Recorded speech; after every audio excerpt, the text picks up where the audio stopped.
What's going on? Today, we're back on the VTX 1800 Honda Trike, and we have to finish this thing up. It's kicking me in the tail.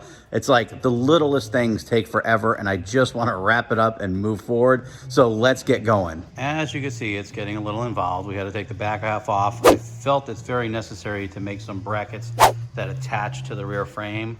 So I'm actually working on those now. That's part of this Trike kit assembly. I actually think this thing is looking better without the rear fiberglass on it, but anyway.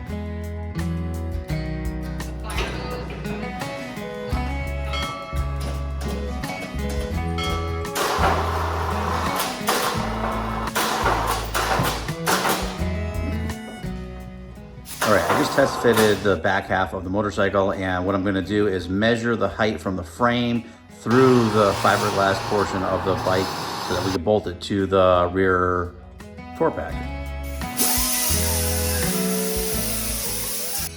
Okay, so we made up some brackets here, and we're gonna do a final test fit. We're gonna put everything together one more time, loosely.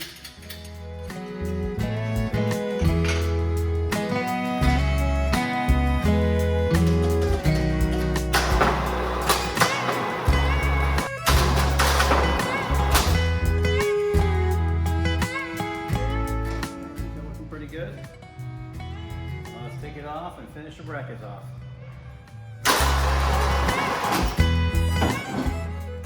All right, so the brackets are made. We're gonna put these on, and then we're gonna put the back half together, put the lights back in, get this all wrapped up, and get back to making a seat.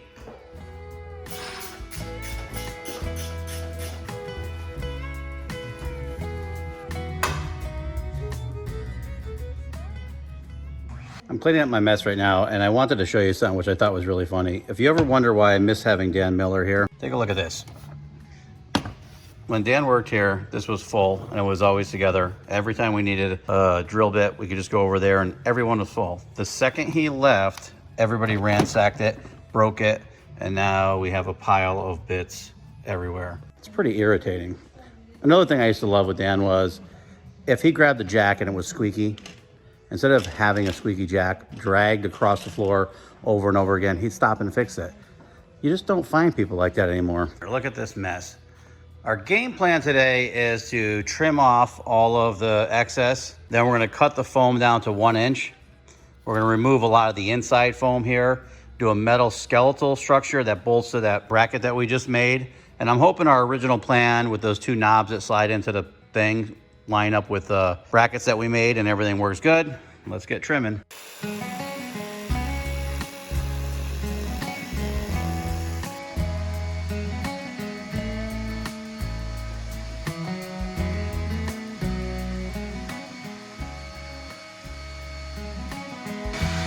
Take 2.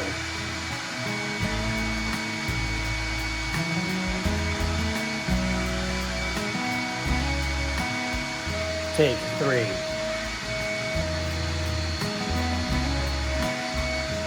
I'm gonna have to scrap the original plan with the things that slide into the tabs, just because with these new brackets, I feel they're gonna be a lot stronger. So now I'm gonna have to really notch out this seat pan here and test fit it, and I'll bring you back when it fits. Here's take 4, try 4, attempt 4, and we're on here in the groove. Over there, and the groove over there. Okay, let's test the seat.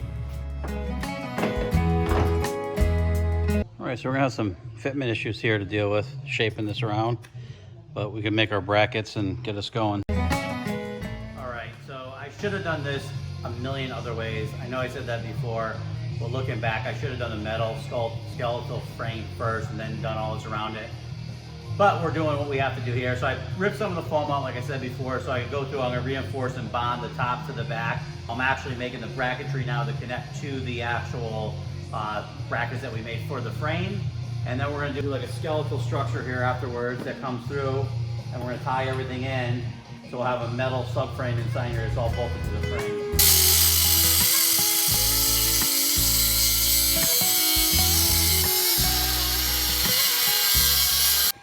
The backrest is semi-stripped down. I have to reinforce the inside and then mount that skeletal frame back there to it in the morning. What's funny about something as simple as that stupid metal frame is it took a long time to do. It seems so simple, but like the day's over. So tomorrow's a new day.